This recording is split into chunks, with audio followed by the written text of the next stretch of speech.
Tensions continue to escalate between India and Pakistan, and there are fears that the two nuclear-armed countries could be on the brink of war. On Tuesday, India launched strikes on both Pakistan and Pakistan-administered Kashmir, killing 31 people. It came 2 weeks after a deadly terrorist attack killed 26 tourists in India-administered Kashmir. Now Pakistan has vowed to respond to the strikes. President Trump addressed the rising tensions today in the Oval Office, encouraging de-escalation and offering to assist in easing the conflict. Joining me now is The Hill's Sarakshi Rai to discuss. So what, Sarakshi, is known about the extent of the attacks inside Pakistan, and why is this seen as a more serious situation compared to other cross-border conflicts that we've seen in the past?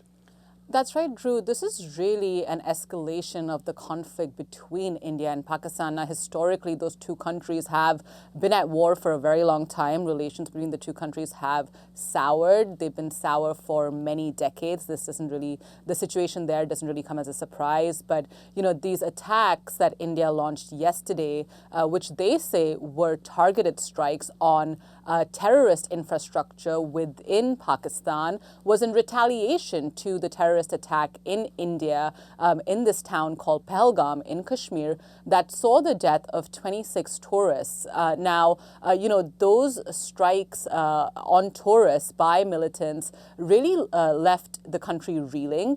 There was a lot of anger among citizens in the country, and this response from India has long been expected. Now, we know from the statement from the Indian Ministry of Defense that they hit 9 sites of terrorist infrastructure or terrorist camps that they say.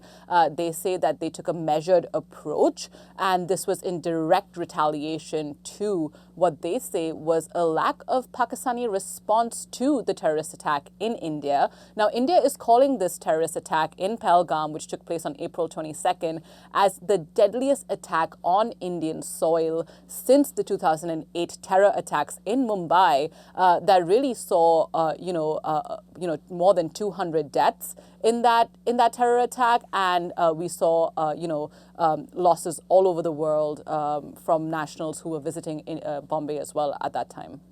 There have also been reports of 2 Indian aircraft that were lost during this. Does that mean that we should assume that there are Indian casualties in this latest round of attacks as well?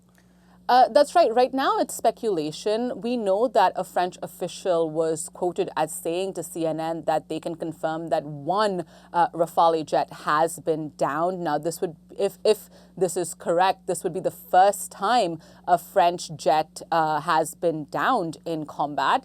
India has yet to respond. I have reached out to the Indian embassy in Washington, D.C. For comment, which they say, and they haven't had a response yet. We are also not hearing a lot from Indian officials inside India on whether or not the Pakistani claims are correct. Pakistan is claiming that they've downed 5 jets, however, in this attack, which would be a very significant and heavy loss for the Indian Air Force. Now, again, India says this is retaliation for that terrorist attack that took place inside India last month. Pakistan, though, says it wasn't involved. What do we know about that attack and who was responsible? That's right, Drew. There's been a lot of back and forth between both the Indians and the Pakistanis over this situation. Now, India has claimed that this militant organization called the Kashmir Resistance, which they say is linked to this terror organization called Lashkar-e-Taiba, is responsible for the attacks in Kashmir in April that saw the death of 26 tourists.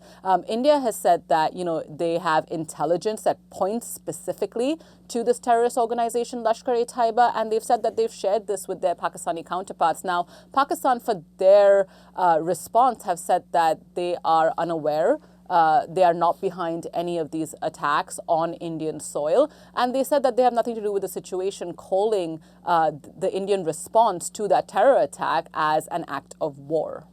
President Trump was asked about the situation today. He said he wants the violence to stop. Secretary of State Marco Rubio has reportedly spoken to both sides. How much sway does the United States have to end this?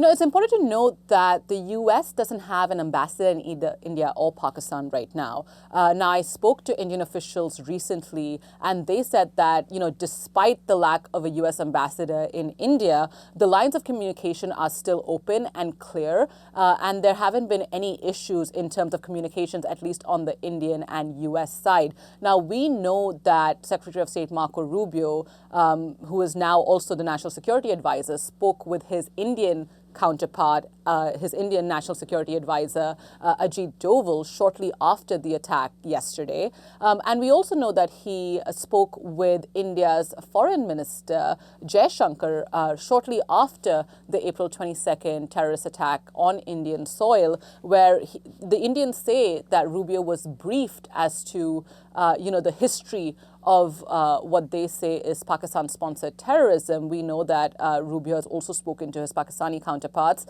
We know that Hegseth has also spoken with his Indian defense minister counterpart as well. So, lines of communication are clear. Now, the U.S. does have considerable sway. We've seen from President Trump's comments that he's calling for a swift end to this conflict. He said that he's willing to step in if asked. We also know that Rubio has called for this conflict to de-escalate and end quickly. But, it is unclear right now whether or not India or Pakistan really are open to heeding the advice of all of these international countries that are calling for de-escalation at this point. Well, and considering both of these countries have nuclear weapons, the fears of a continued escalation are immense. What are we hearing about the possibility of a Pakistani retaliation? There's a lot of anger in Pakistan over the Indian strikes, and there's a lot of anger in India over the terrorist attack as well. So we know, according to analysts and speculation, that both countries have about 170 nuclear warheads each. So there is a rising fear of nuclear weapons being used in this conflict. However, both countries haven't really mentioned it. The U.S. is calling for restraint right now. And we do know that, this is really a tinderbox issue between both countries. They have fought 3 wars between each other. And this has always been an issue, at least since 1947, when the partition of India took place after the British pulled out of the country. So, this is a long and divisive conflict that has continued for decades, really. And what we're now seeing is that there are calls from the international community calling for restraint from both countries, calling for, both countries to take the temperature down a bit. But we know that there is a lot of anger, and we have heard from Pakistani officials, including the Prime Minister Shehbaz Sharif, who has said that Pakistan considers India's attack an act of war. They say that Pakistan is well within its right to respond. However, the Indians haven't said yet what they would do if Pakistan was to respond to the fact that India conducted strikes within Pakistani territory. How are people inside both countries reacting? This is a rivalry that plays out not just militarily, but culturally, in sports, and it's even made its way into the internet. I've talked to a Pakistani friend of mine the other day, and he was talking about this meme war that's playing out on social media. Tell us about that and how that plays into the significance of all this. That's right, Drew. Both countries are, always pitted against each other. They have a long-standing history of conflict, like I mentioned earlier. And there is a lot of warmongering going on social media. There's a lot of anger on both sides of the border. Both India and Pakistani citizens are extremely angry at the events taking place, and they've been clamoring, for some kind of response from both their countries. We know that at least the Indians on Twitter were really, praising the country's response in retaliation to the terror attacks. We know there was a lot of anger yesterday from Pakistani citizens on Twitter over these strikes.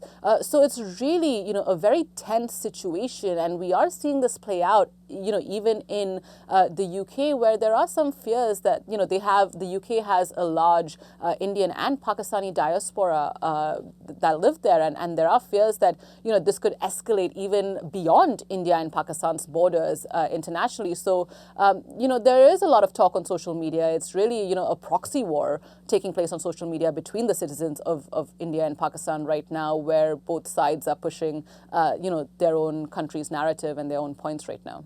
A tense and serious situation, something we'll want to continue following. We'll leave it at that for now. Sarakshi Rai, thanks so much for your time.